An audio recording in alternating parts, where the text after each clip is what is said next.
Hello my scholars, and you are welcome to my school channel. My name is Frank.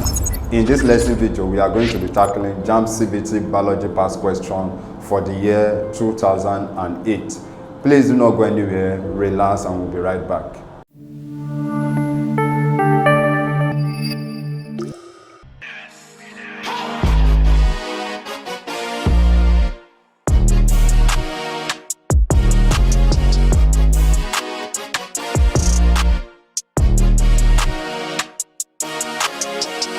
Welcome back to my school channel. In this lesson video, we are going to be answering question 26 to 50. So let's begin with question 26.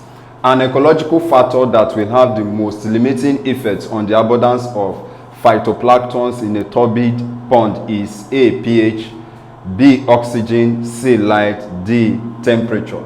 So phytoplanktons are microscopic algae similar to terrestrial plants in that they contain chlorophyll and requires light to live and grow. Most phytoplanktons are buoyant and float in water where sunlight penetrates. Okay, so that makes option C the correct answer to this question, sunlight. Question 27. In an experiment to determine the percentage of air in a soil sample, the following readings were recorded. Volume of water in measuring cylinder equal to 500 centimeter cube. Volume of soil added to water equals to 350 centimeter cube. Volume of water and soil after stirring equals to 800 centimeter cube. The percentage of air in the soil sample is. So let's move over to the board to answer this question. Okay, so as you can see on the board, these are the parameters that are given to us in that question. Okay, so quickly, let's look at the volume of water and soil, okay, before stirring. Okay, so volume of water and soil before stirring will be equals to 500, which is the volume of water, plus 350, which is the volume of soil. So that will give us 850 centimeter cube. Okay, so next let's calculate for the volume of air in the soil. So volume of air will now be equals to volume of soil before stirring. Okay, so that is 850, then minus the volume of water and soil after stirring, so that is 800. So if we subtract this will give us 50 centimeter cube. Okay, but we are required to calculate the percentage of air in the soil. So percentage of air in soil will be equals to volume of air over volume of soil. Okay, the reason for this is because the air is contained in the soil, not in the mixture of soil and water. Okay, so this becomes 50 over 350 times 100%. Okay, so 0 cancel out 0, 1 here will give us 5 here give us 1, 5 here gives us 7, then 7 into 100, that will give us 14.28%. Okay, so the percentage of air in the soil is equal to 14.28%. So let's move over to the screen to pick the correct option. Okay, so from our calculation, the correct option is option C, 14.28%. Question 28. A boy who is fond of swimming in a pond finds himself passing urine with traces of blood. He is likely to have contracted A. schistosomiasis, B. onchocerciasis, C. polymyelitis, and D. salmonellosis. So the answer to this question is option A, schistosomiasis. So schistosomiasis is a disease caused by parasitic worm of the schistosoma type. The disease is spread by contact with water contaminated with the parasite. Now the parasites are released from their freshwater snail host. Okay, symptoms of this disease include abdominal pain, diarrhea, bloody stool, and blood in urine. In case of those who have been infected for so long, liver damage, kidney failure, or infertility may occur. Okay, so that makes option A the correct answer to this question. So option B, onchocerciasis, is also known as river blindness. Okay, and river blindness is a disease caused by repeated bite of black fly. Okay, so and symptoms of this disease include blindness, while option C is poliomyelitis. So poliomyelitis is a disease caused by virus. Then option D, salmonellosis, also known as food poisoning. Okay, it's caused by bacteria. Okay, and this disease is caused when someone consumes or when one consumes contaminated food and water. Okay, but the answer to this question is option A, schistosomiasis. Question 29. The easiest way to establish the level of pollution in a local stream is to measure the level of A, oxygen, B, carbon 4 oxide, C, ammonia, D, alkalinity. So the answer to this question is option A, oxygen. Okay, the easiest way to establish the level of pollution in a local stream is just to measure the level of oxygen. Okay, the level of dissolved oxygen in a local stream, okay, tests whether the water is contaminated or not contaminated. So if the level of dissolved oxygen is low, okay, indicates that the water is contaminated. Okay, so that makes option A the answer to this question. Question 30. The rhesus factor of blood was first identified in a category of dash: A, monkeys, B, human females, C, human males, and D, chimpanzees. So the answer to this question is option A, monkeys. Okay, so the rhesus factor was first identified in rhesus monkey. Okay, rhesus monkey has more species of monkeys that are used for scientific experimentation. Okay, so rhesus factor, also known as pH factor, is an antigen which stimulates the production of antibodies, which helps to fight against foreign invaders such as virus, bacteria, or transplanted organs. So that makes option A the correct answer to this question. Question 31. Genetically modified food products have not become universally accepted because A, they are not tasty as others produced by conventional means. B, they are usually costlier than others produced by conventional means. Option C, their effect on human consumers is not yet fully understood. D, the technology can be applied only in developed countries. Okay, so aside or apart from raising ethical and social questions, okay, the effect of genetically modified food on human consumer is yet to be fully understood. Okay, so that makes option C the answer to this question. Question 32. A major adaptive feature of endoparasite is the A, loss of the organ of movement, B, presence of claws, C, loss of the central nervous system, D, presence of piercing mouthpart. So the answer to this question is option A. Okay, endoparasites are parasites like tapeworm that live inside the body of their host. So loss of the organ of movement is a major adaptive feature of the endoparasite, since they live inside the body of their host, okay, which is more or less uniform. Okay, so that makes option A the correct answer to this question. Question 33. The ability of a chameleon to change its color is an adaptive feature for A, attraction, B, defense, C, display, and D, attack. So the answer to this question is option B. The ability of chameleon to change its color is an adaptive feature for defense. Okay, but apart from for defense, chameleon can also change the color of its skin for other purposes, such as for display or for to show change in its body temperature. Okay, but for this question, the answer to it is option B, defense. Question 34. Which of the following is the most advanced evolutionary development in plants? A, possession of unicellular structures, B, development of flowers, C, dispersals of spores, D, development of secondary thickening. So the answer to this question is option B, development of flowers. So the most advanced evolutionary development in plants is the development of flowers, and this is associated with the angiosperms. Okay, so the angiosperms, they are the most developed plant, okay, with the presence of flowers and development of fruit, which aid in seed dispersal. Okay, so that makes option B the correct answer to this question. Question 35. Which of the following is a major cause of variation among organisms? A, we have inbreeding, B, back crossing, C, sexual reproduction, D, gene dominance. So the answer to this question is sexual reproduction. So sexual reproduction is the major cause of variation among organisms. In sexual reproduction, meiosis produces gametes. Okay, so during meiosis, reshuffling of gene occurs and brings variation.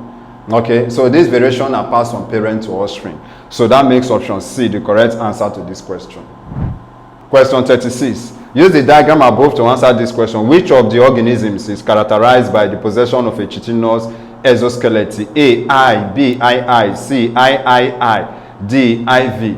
So chitinous skeleton is a characteristic of the phylum Arthropoda. Okay, and in the diagram given to us, I belongs to the phylum Arthropoda. So I there is insect. Okay, so that makes option A the correct answer to this question. Question 37. Use the diagram above to answer this question. The type of reproduction illustrated in IV is A, sexual, B, conjugation, C, binary fission, D, budding. So IV above in the diagram above is actually hydra. Okay, and the type of reproduction illustrated in hydra is, or illustrated in IV is budding. Okay, budding is a type of asexual reproduction in which a new organism develops from the bud of an already existing organism. Okay, so that makes option D the correct answer to this question. Do you know you can take practice question with our JAMB simulated CBT past question? All you need to do is to click on the link in the description below, and this will take you to Myschool website. There you have to download Myschool mobile app for your Android devices and Myschool software for your computers. Please go ahead and start practicing. Moving on to question 38. Use the diagram above to answer this question. The vessel that carries blood from eye to eye is the A, pulmonary artery, B, pulmonary vein, C, carotid artery, D, jugular vein. Okay, so first of all, let's illustrate what I, and I mean. So I here is just a diagram of the heart.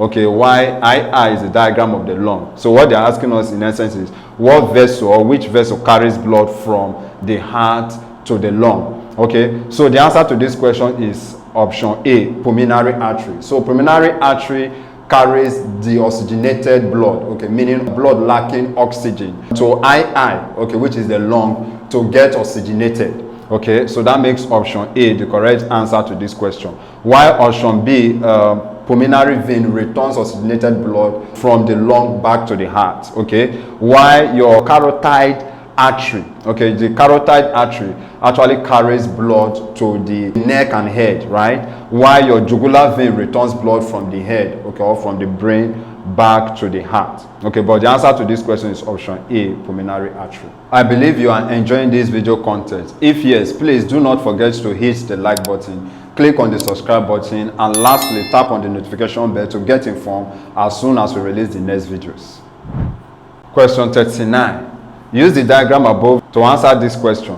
Water reabsorption takes place in A, I and I, B, I and IV, C, I and IV, and D, I and I. So we know that I is the heart, I is the lung, while I is part of the alimentary canal, okay, part of the digestive system, while IV is part of the human kidney.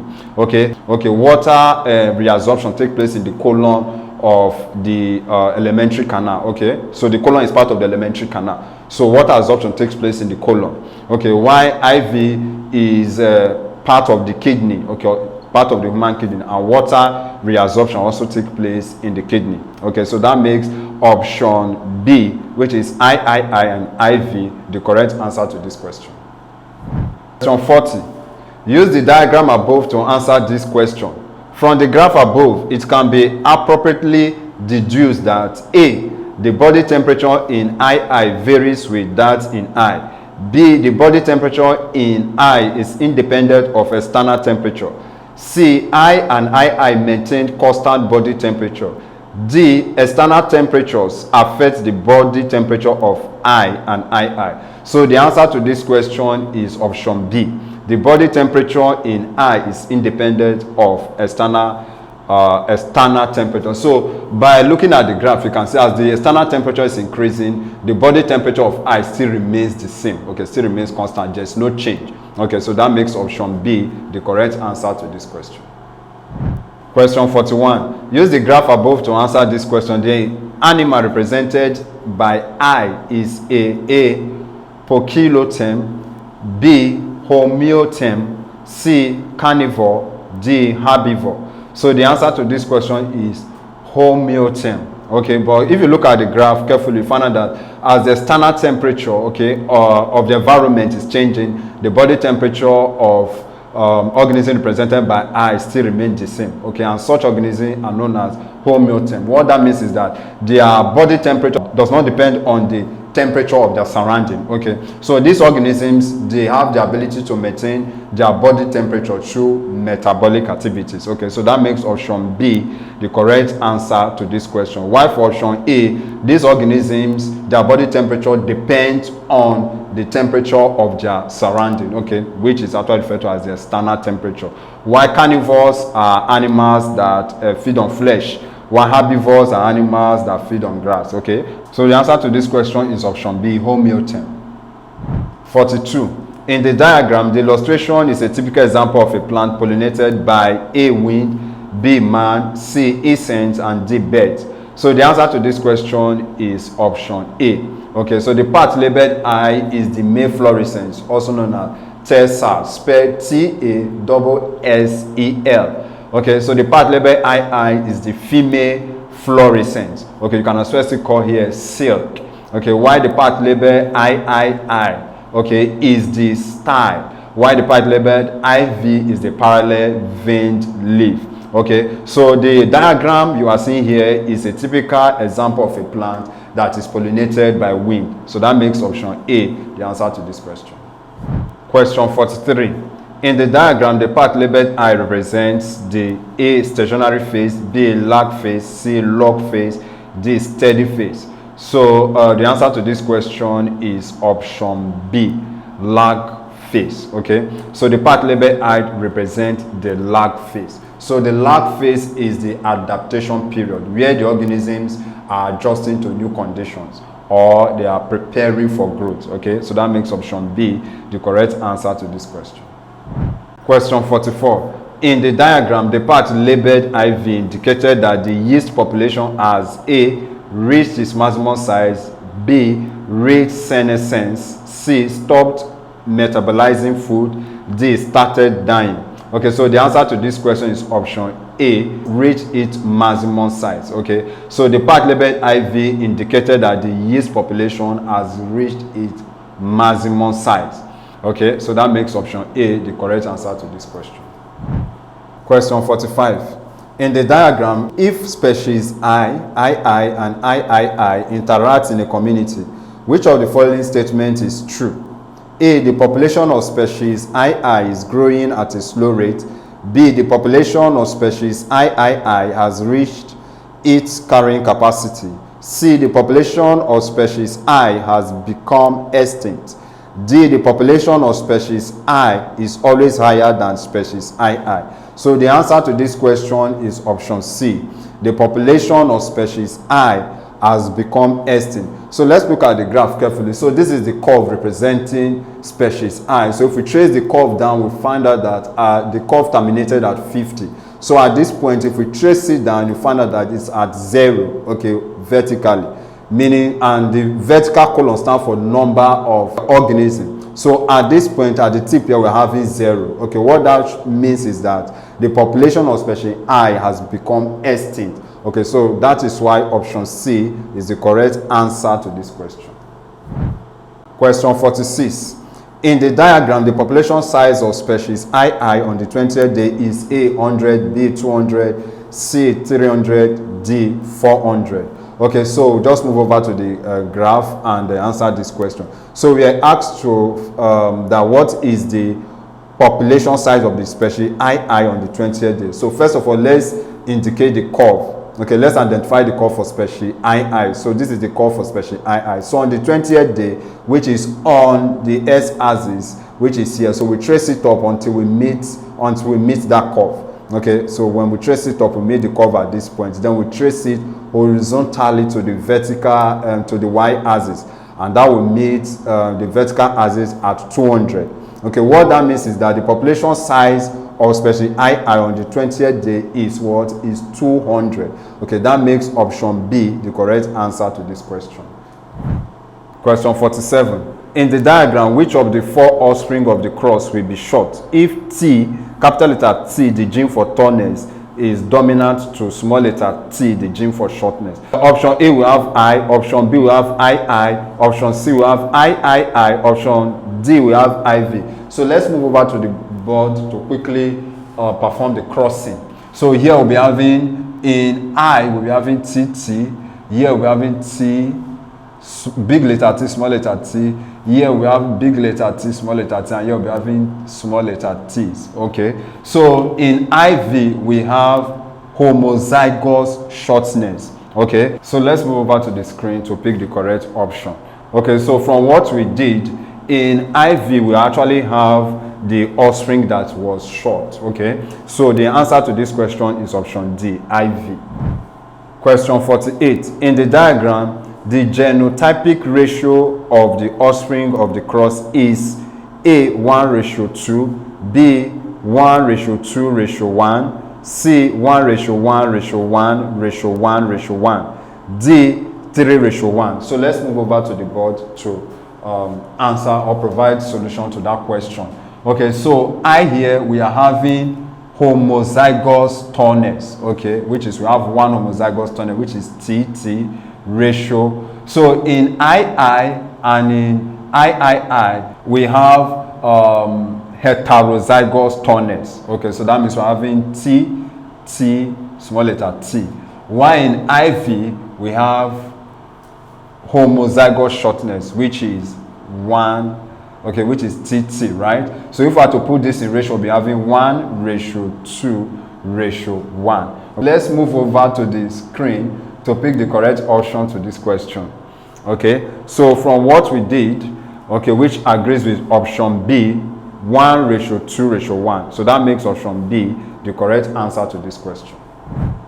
Do you have any question to ask? Please feel free to ask your question by clicking on the link in the description below. And this will take you to my school website. There you can ask all your questions and solution will be provided within a short period of time. Moving on to question 49. Use the diagram above to answer this question. The male inflorescence is labeled A, I, B, II, C, III, and D, IV. Okay, so the answer to this question is I. Okay, the part labeled I is the male inflorescence, also called tassel. Okay, tassel, TASSEL. Okay, so that makes option A the correct answer to this question. Do you have better explanation or step to any of these questions? Please kindly go to the comment section below and comment the question number and the solution you wish to share. Question 50. The natural process that produces adaptive evolutionary changes is A, mutation, B, gene flow, C, genetic drift, and D, natural selection. So the answer to this question is option D, natural selection. So natural selection suggests individual survival whose adaptive variation is suited to the environment and whose traits are transmitted to subsequent generation. Okay, so that makes option D the correct answer to this question. While option C, genetic drift, okay, that has to do with change in the AL frequency of small group, okay, which allows ALs to vanish, also brings about slow changes to genotype, okay. But the answer to this question is D, because natural selection is the primary explanation for evolutionary changes. Okay, so that makes option D the answer to this question. I believe you are enjoying this video content. If yes, please do not forget to hit the like button, click the subscribe button, and lastly tap on the notification bell to get informed as soon as we release the next video.